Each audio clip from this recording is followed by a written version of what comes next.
Señor, tú nos has sido refugio de generación en generación.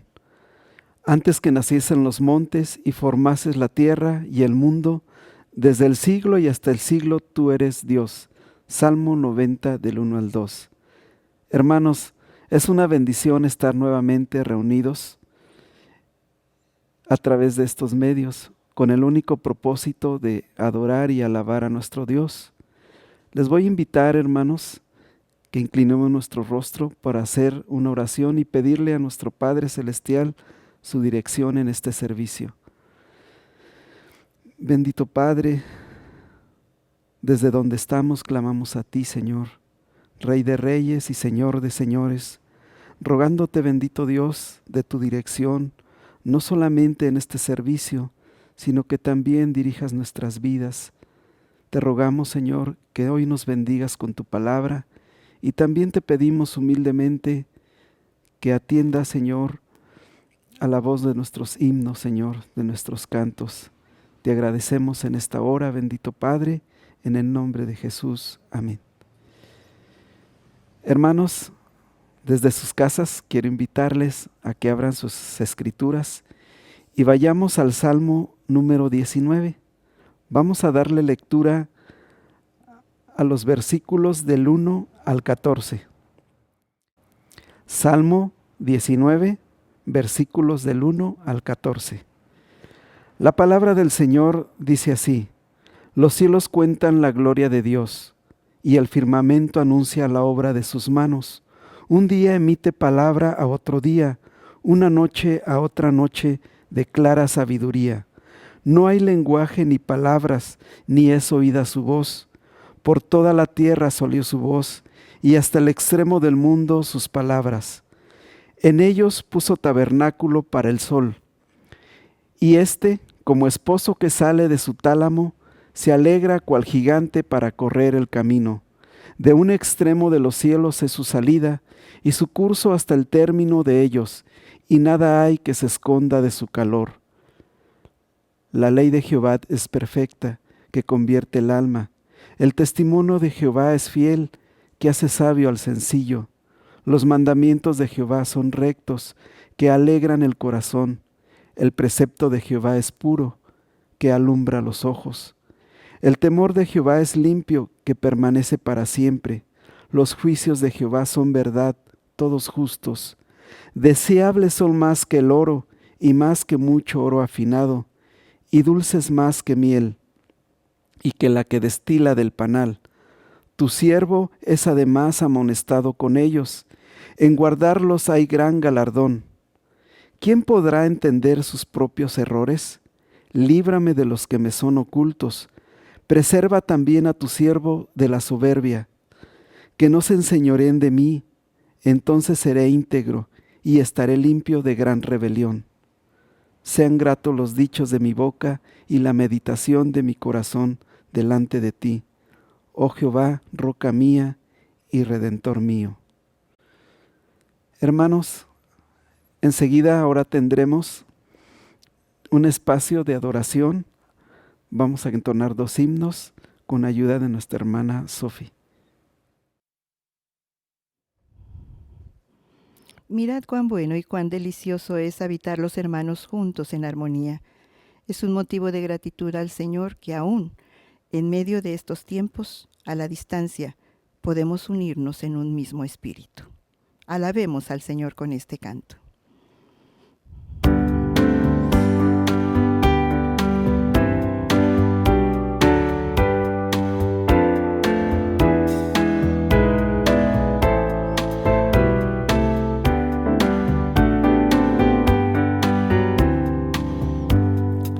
Hay un dulce espíritu aquí, y yo sé que es el espíritu del Señor. Cada rostro expresa el gozo, sí, pues sentimos la presencia del Salvador.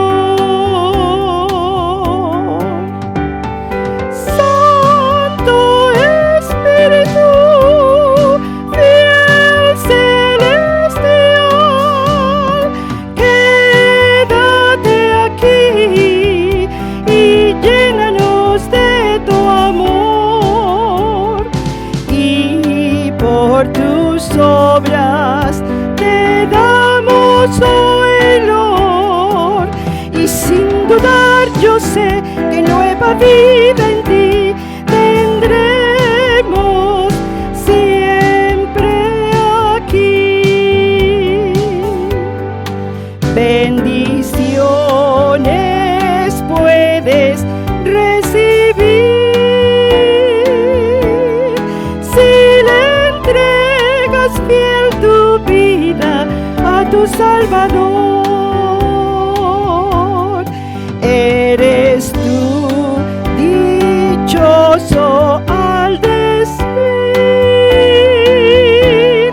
a Jesús con fe yo siempre le seguiré. Santo Espíritu, fiel celestial, quédate aquí y llénanos de tu amor, y por tus obras te damos hoy honor, y sin dudar yo sé que nueva vida en ti tendremos siempre aquí.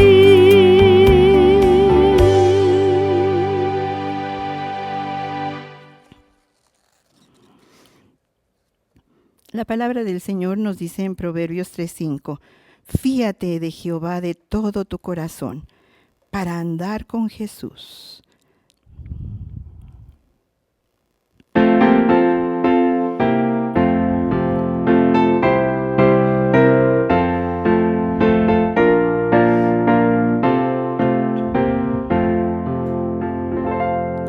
Para andar con Jesús no hay senda mejor que guardar sus mandatos de amor. Obedientes a Él siempre habremos de ser, y tendremos de Cristo el poder. Obedecer y confiar en Jesús es la regla marcada para andar en la luz. Cuando vamos así, como brilla la luz en la senda al andar con Jesús, su promesa de estar con los suyos es fiel, si obedecen y esperan en Él. Obedecer y confiar en Jesús es la regla marcada para andar en la luz. Quien siguiere a Jesús ni una sombra verá, si confiado su vida le da. Ni terrores ni afán, ni ansiedad ni dolor, pues lo cuida su amante Señor. Obedecer y confiar en Jesús es la regla marcada para andar en la luz.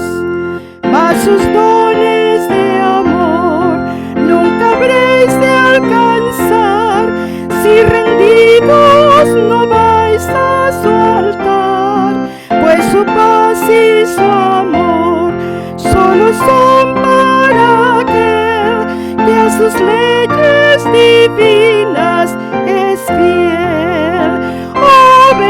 Obedecer y confiar en Jesús es la regla marcada para andar en la luz.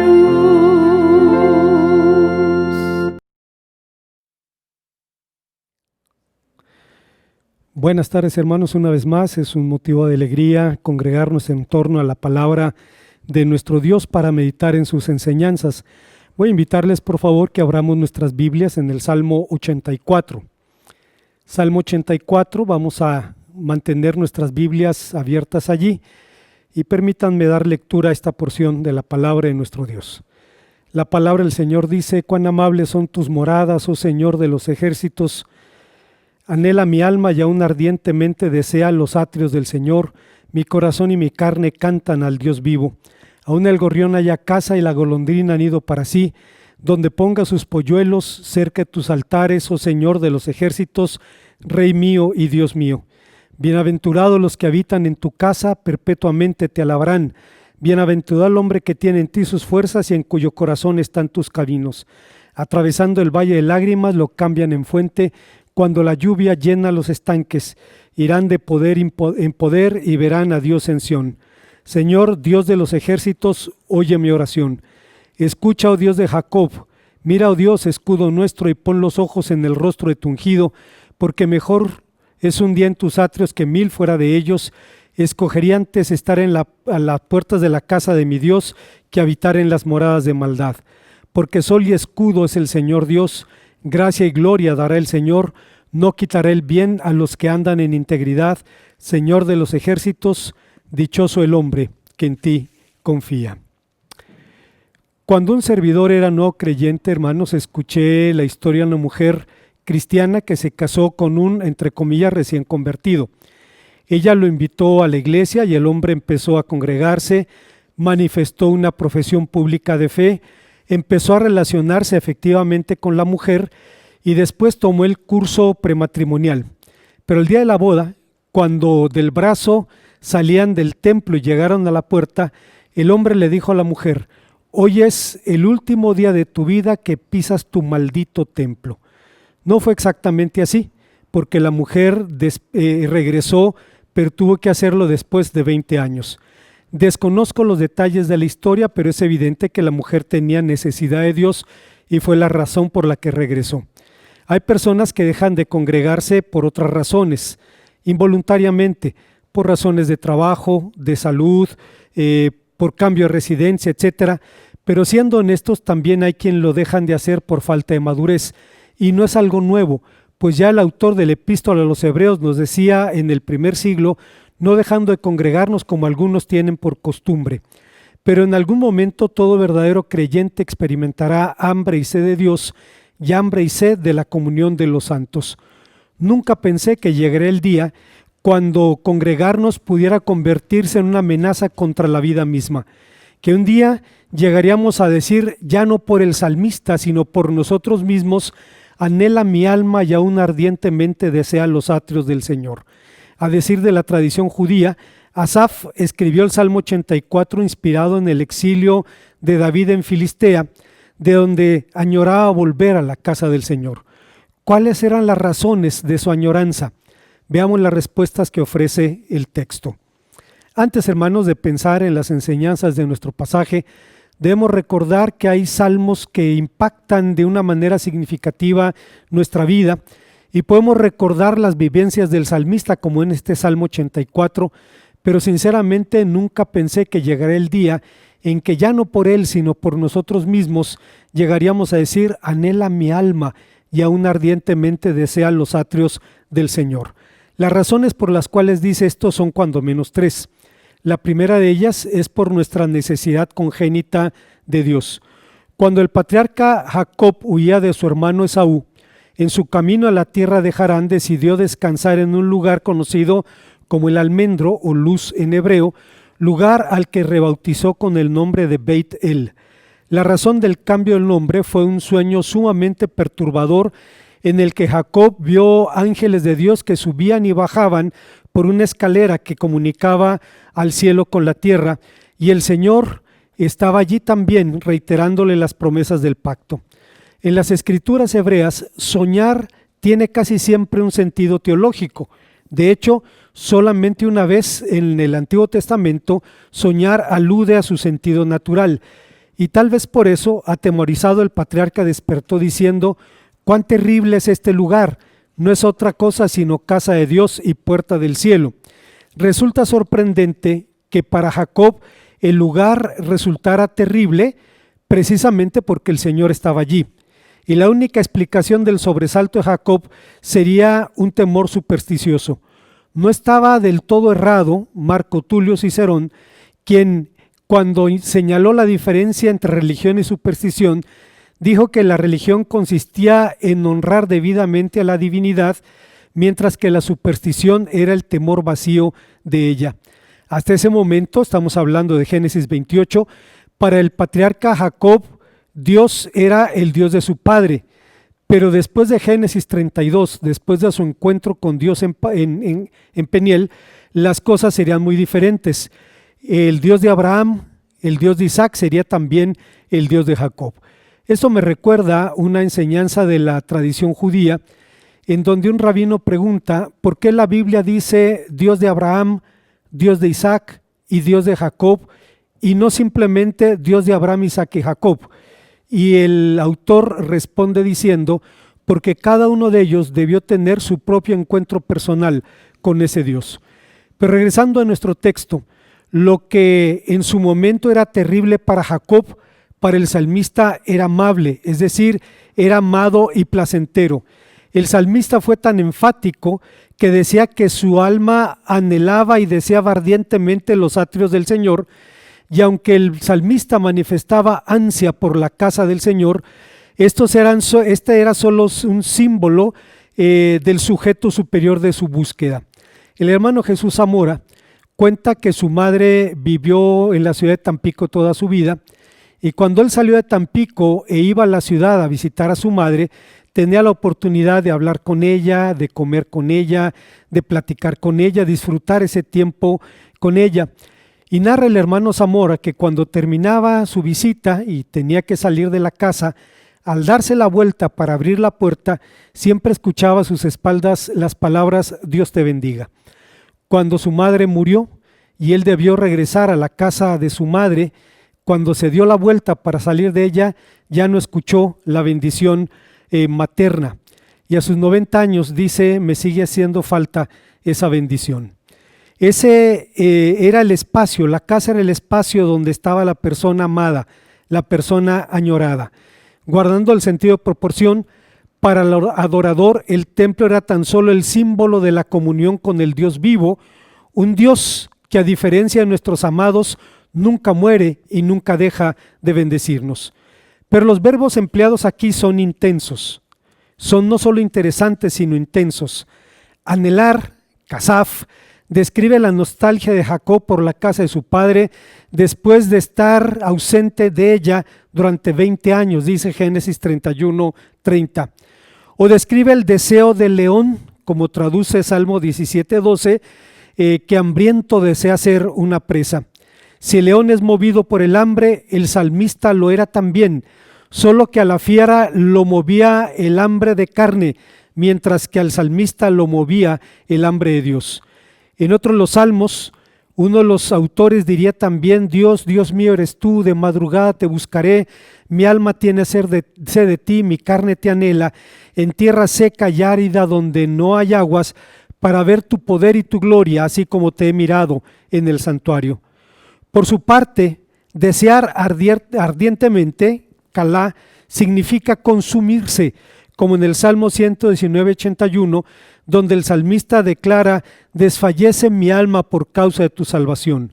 El ansia del adorador involucraba todo su ser, anhelaba al Dios vivo con el alma, con el corazón y con la carne.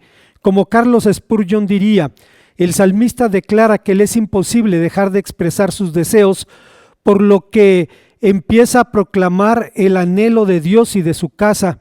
Llora, suspira y ruega para obtener este privilegio. Algunos hay que traerlos a rastras a la iglesia, en tanto que David está clamando por ella.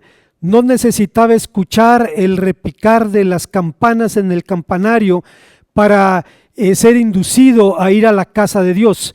Llevaba una campana dentro de su propio pecho, el santo apetito, que es el mejor llamado al culto que el llamado de las campañas. En suma, el salmista anhelaba los atrios del Señor, pero más que anhelar la casa del Señor, anhelaba al Señor de la casa. Es así con todo verdadero adorador. San Agustín de Hipona, lo expresa en las palabras que se ha convertido en el paradigma de todo buscador sincero. Él dice en su libro Confesiones: grande eres, Señor, y muy digno de alabanza, grande es tu poder y tu sabiduría no tiene medida. Y pretende alabarte el hombre, pequeña parte de tu creación, precisamente el hombre que, revestido de su mortalidad, lleva consigo el testimonio de su pecado y el testimonio de que resistes a los soberbios. Con todo, quiere alabarte el hombre, pequeña parte de tu creación, y tú mismo le estimulas a ello, haciendo que se deleite en alabarte porque nos has hecho para ti, y nuestro corazón estará inquieto hasta que no repose en ti. Hay una segunda idea que encontramos en el pasaje. Estamos hablando de hambre, de anhelo por la casa de Dios, y la segunda razón de ese anhelo es nuestra necesidad de dar sentido a la vida. El salmista sabía que su vida, como la de todos nosotros, como la de todos los mortales, tenía valor solo en función de las cosas que le dan sentido: la identidad, la pertenencia, la razón de ser y el sentido de trascendencia. En ese sentido, lo peor que un ser humano pudiera decir es: no sé ni quién soy, ni qué es lo que sé, ni qué es lo que quiero, ni a dónde voy. Es verdad que esas necesidades pueden ser satisfechas por otros medios, pero solo Dios puede satisfacerlas todas juntas. Y el símbolo de ese deleite era el templo, no porque Dios estuviera allí, sino porque el templo era el corazón espiritual de Israel. Entonces el salmista puso su mirada en las aves, que aunque anidan en las alturas exteriores del templo, en comparación con los peregrinos están cerca de los altares del Señor. No es necesario tratar de identificar las especies de aves que el salmista menciona. Es lo menos importante. Lo importante es las razones por las que estaban allí. Habitaban en el santuario. La palabra casa aparece 2 veces en este pasaje. Dice el texto que las aves hacen su casa, es decir, su nido en la propia casa del Señor, hecho que despertaba la envidia del adorador, quien pudiera decir: ¿quién fuera como ellas, huéspedes acogidas de la ancha hospitalidad divina, que con rapidez y libertad se desplazan por los aires para ir a su casa?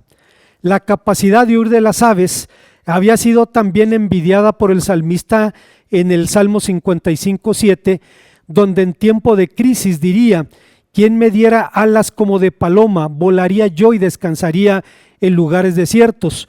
Pero ahora era su poder para regresar a la casa de Dios lo que la maravillaba. Ahora elogia su capacidad de volver y anidar allí. Por esa razón declara: bienaventurados los que habitan en tu casa, declaración que nos lleva a una pregunta: ¿quiénes eran los que habitaban en la casa? Puesto que los hijos de Coré, que están relacionados con este salmo, eran porteros y cantores, según 1 Crónicas capítulo 9, sería lógico pensar que los que habitaban en la casa serían los levitas y los sacerdotes. Claro que para el peregrino resultaba envidiable el privilegio sacerdotal de permanecer en la casa del Señor. Sin embargo, el Salmo llama bienaventurados a los que tienen en el corazón sus fuerzas, pero en el Señor sus fuerzas, y que tienen en su corazón sus caminos, y también llama bienaventurados a los que en Él confían. De modo que los que habitan en su casa no eran necesariamente los levitas o los sacerdotes, sino los que tienen su corazón en ella.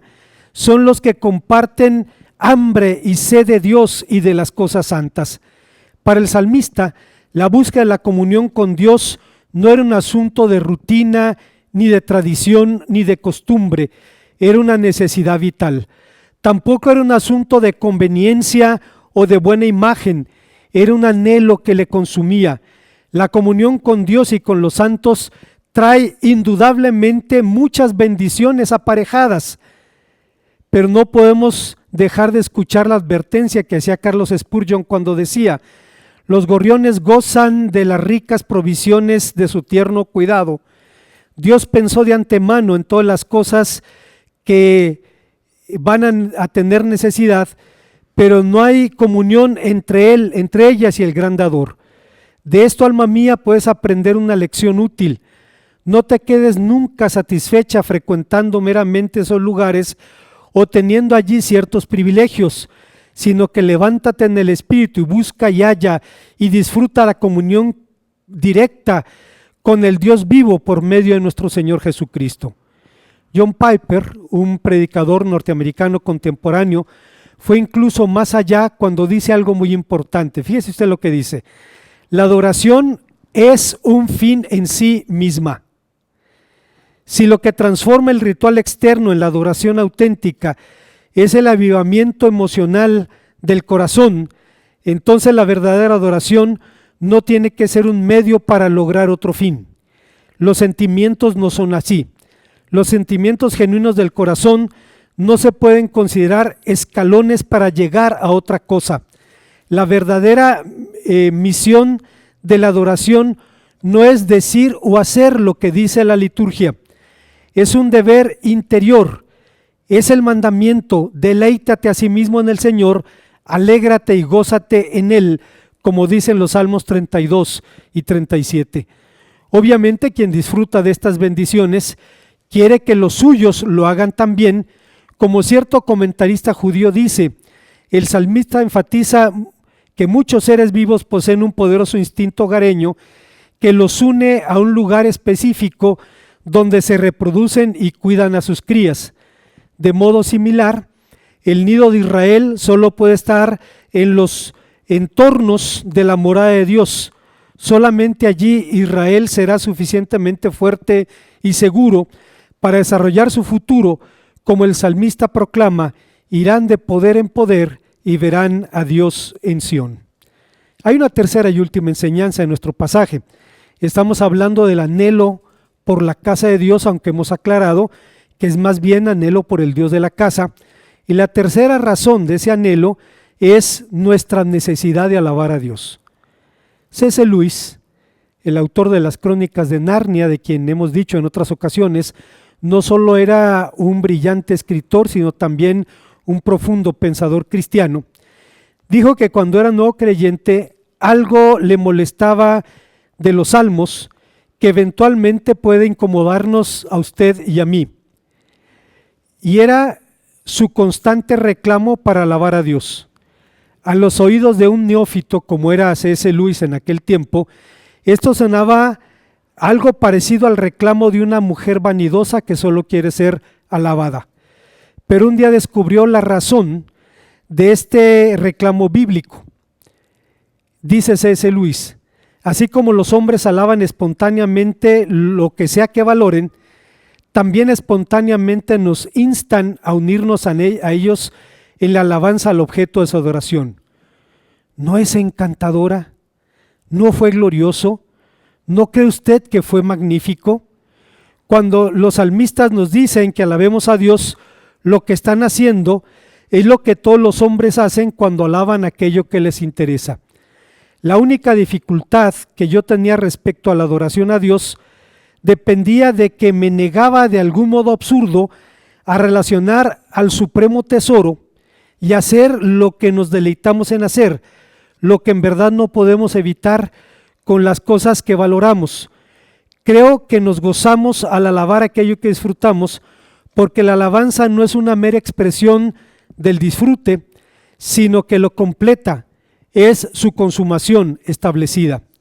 Al salmista lo consumía esa necesidad, pues los corazones que están llenos de cielo y sus conciencias llenas de consuelo, no puede haber otra cosa sino música en el templo del Espíritu Santo, decía Carlos Spurgeon.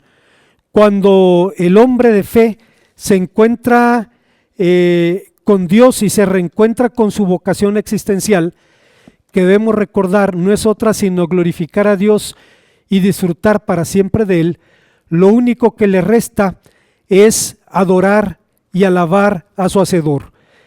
Este himno ha sido llamado la perla de los salmos y tiene una estructura muy interesante. Posee frases de himnos, versículos 2 y 12, restos de una liturgia de entrada, versículos 12, un proverbio, versículo 11, 3 bienaventuranzas, versículos 5, 6 y 13. Y sobre este último elemento, las bienaventuranzas son elementos frecuentes de la literatura sapiencial o de los salmos de sabiduría, descritas como fórmulas hímnicas solemnes, intermediarias entre la palabra de declaración y la palabra de exhortación. Pero más allá de su uso litúrgico, las bienaventuranzas son testimonios tangibles de las bendiciones divinas, tal como la describe el salmista en el Salmo primero, al declarar: dichoso al varón que no se reúne con los malvados, ni anda en el camino de los pecadores, ni se sienta con los arrogantes, sino que en la ley del Señor está su delicia, y la susurra de día y de noche. La dicha del adorador se expresa en una radiante alegría que produce una alabanza interminable. Como decía Carlos Spurgeon, la comunión es la madre de la adoración. Aquellos que se apartan de él dejan de alabarlo, pero los que moran en él están engrandeciendo siempre su nombre. Con el tiempo, hermanos, la alabanza adquirió un carácter institucional en Israel. David la estableció como un ministerio profesional, dice 2 Crónicas capítulo 7. La liturgia llegó a ser sumamente elaborada. Los cantores ahora lo eran de oficio, ministraban en horarios determinados e incluso llevaban atuendos especiales. Pero en el Salmo 84, la alabanza no era un asunto ritual o de encargo, era la respuesta personal del adorador, pues como Lutero decía, conocer a Dios es adorarlo. En el Antiguo Testamento, la alabanza se hace necesaria porque nunca es suficiente. Se proclama siempre, incansablemente, porque es reconocido como algo vital y necesario, como la razón y la meta de la existencia. Nos recuerda que fuimos creados para la alabanza de su gloria, y esa es también la meta de nuestra vida. La segunda idea que tenemos respecto a la alabanza en las escrituras hebreas es que la invitación a la alabanza siempre se da en plural. Es una experiencia de la que solo participan los llamados a formar parte de la comunidad. En esa alabanza la comunidad expresa su autocomprensión, es decir, se reconoce como una comunidad de redimidos, como un pueblo librado de sus aflicciones, como una colectividad de almas menesterosas que habían sido saciadas y libradas de la prisión y de la ruina, como una comunidad salvada por la mano de Dios de sus enemigos, prosperada con toda suerte de bendiciones. Y la tercera y última idea que gira en torno a la alabanza en las escrituras hebreas es que su llamado no se limita a los hombres, se extiende a la creación entera. El hombre es solo llamado a alabar simplemente porque es una criatura entre las criaturas. Todo lo que respira alabe al Señor, dice el salmista en el Salmo 150, y como tal el hombre debe unirse al resto de la creación.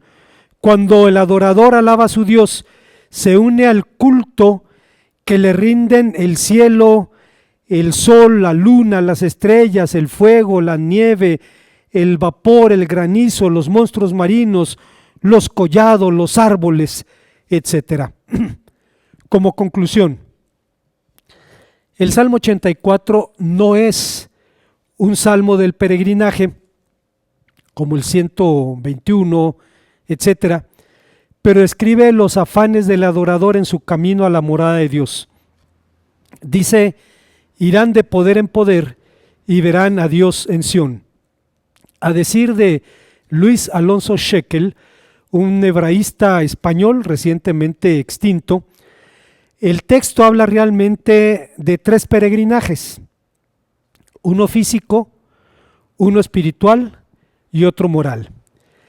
En el primero, el adorador emprende el camino al templo donde verá a Dios. El viaje no es fácil, ha de atravesar el valle del Baca, nombre que puede derivarse de una especie vegetal de tierras áridas, el árbol de bálsamo o becarim, como se le llama en 2 Samuel 5:24. Todo esto como un símbolo de un camino dificultoso, incluso hasta las lágrimas. Pero el corazón del adorador está en su encuentro con Dios. El segundo peregrinaje que el adorador debe emprender es espiritual. El adorador está dispuesto a iniciar su camino con el ansia que lo consume, y es precisamente tener un encuentro con Dios. Por eso dice en el Salmo 57, mi corazón está dispuesto. Y en el Salmo 20 reitera, yo me alegré con los que me decían, a la casa del Señor iremos. Finalmente, el adorador ha de emprender también un peregrinaje moral, del que el Salmo 15 dice, Señor, ¿quién habitará en tu tabernáculo? ¿Quién morará en tu monte santo? El que anda en integridad y hace justicia y habla verdad en su corazón, el que no calumnia con su lengua, ni hace mal al prójimo, ni admite cohecho alguno contra su vecino. Aquel a cuyos ojos el vil es menospreciado, pero honra a los que temen al Señor. El que aun jurando en daño propio no por eso cambia, quien a su dinero no dio usura, ni contra el inocente admitió cohecho. Este es el peregrinaje moral que ha de emprender el adorador de Dios. Pero ¿qué frutos producen en nosotros estos tres peregrinajes? William MacDonald, un comentarista bíblico del siglo pasado, responde puntualmente: pensar en Dios sin duda es el mayor pensamiento que puede ocupar la mente humana. Los grandes pensamientos acerca de Dios ennoblecen toda la vida. Los pensamientos pequeños acerca de Dios destruyen a aquellos que se entretienen con ellos. Dios es muy grande. Después de una admirable descripción de su poder y majestad, Job dijo: he aquí, estas cosas son los bordes de sus caminos, y cuán leve es el susurro que hemos oído de él. Porque el trueno es su poder, ¿quién lo puede comprender?, dice en el capítulo 26 de su libro. Esto significa que vemos solamente los bordes y escuchamos solamente un susurro. El salmista nos recuerda que una mirada de Dios produce un terremoto, que su toque hace que los volcanes erupcionen. Cuando Isaías nos dice que las faldas del Señor llenaban el templo en su visión del capítulo 6, podemos imaginar cuán grande debió ser aquella manifestación de su gloria. Un poco más adelante describe a Dios midiendo a los océanos en el hueco de su mano y a los cielos con su palmo. Para él las naciones no son sino gotas de aguas, como el polvillo que se posa sobre la superficie de una balanza. Todos los bosques del Líbano y sus animales son insuficientes para ofrecer a Dios un sacrificio digno. Nahum dice: el Señor marcha en la tempestad y el torbellino, y las nubes son el polvo de sus pies. En medio de esta descripción tan impresionante, Habacuc también dice: el resplandor fue como luz, rayos brillantes salían de su mano, y allí estaba escondido su poder.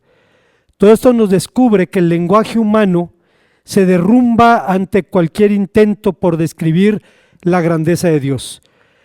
Pero al contemplar algunos de sus atributos, debemos ser llevados a maravillarnos de Él, porque Él es maravilloso, a adorar por lo que Él ha hecho por nosotros, a confiar porque es digno de confianza, y a servir porque uno de los privilegios más grandes en este mundo es servir precisamente a nuestro Dios.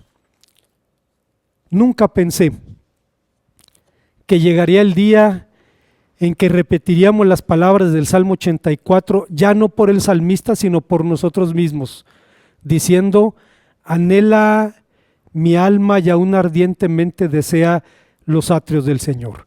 Estamos próximos, hermanos, a reanudar nuestras reuniones y oramos para que el Señor nos permita hacerlo con gozo.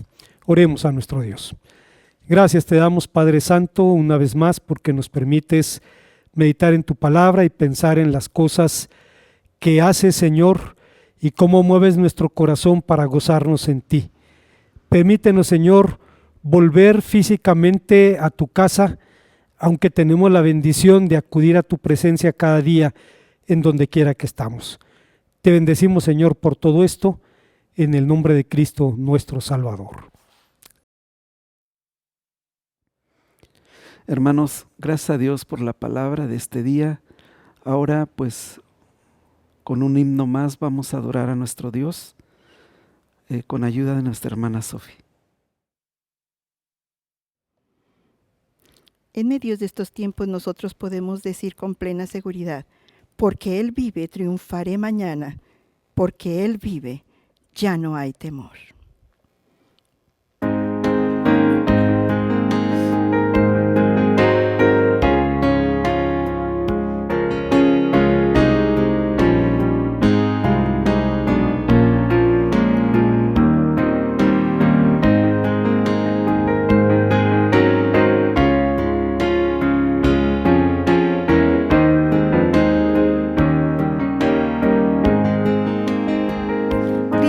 Nos envió a su Hijo Cristo.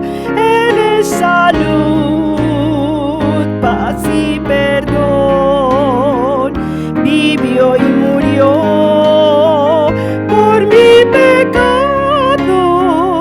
Vacía está la tumba porque Él triunfó, porque Él vive. Triunfaré mañana, porque Él vive, ya no hay temor, porque yo sé que el futuro es suyo, la vida vale más y más solo por Él. Grato es tener a un tierno niño, tocar su piel, gozo nos da, pero es mejor la dulce calma que Cristo el Rey nos puede dar, pues vivo está, porque Él vive, triunfaré mañana, porque Él vive, ya no hay temor, porque yo sé que el futuro es suyo, la vida vale más y más solo por Él. Yo sé que un día el río cruzaré,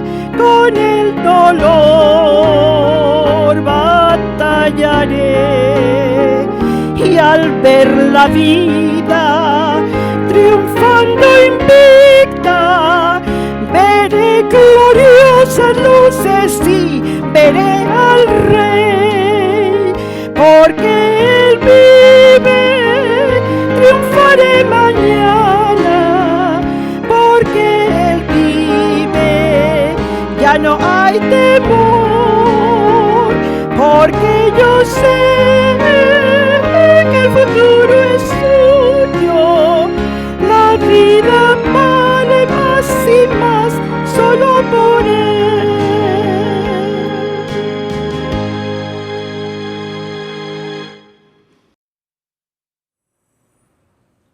Una vez más, hermanos, les rogamos que estemos pendientes de las redes sociales de la iglesia. Estamos próximos a reanudar nuestras actividades y esperamos que sea un tiempo de bendición. Oremos al Señor. Gracias te damos, Padre, porque nos permites adorarte por quien eres, por lo que haces, porque nos permites gozarnos en ti, reencontrarnos con nuestra vocación existencial, porque fuimos hechos para tu gloria y para alegrarnos para siempre en ti. Te rogamos que el amor tuyo, que la gracia de nuestro Señor Jesucristo, que la comunión de tu Santo y bendito Espíritu sean con cada uno de nosotros, ahora y siempre.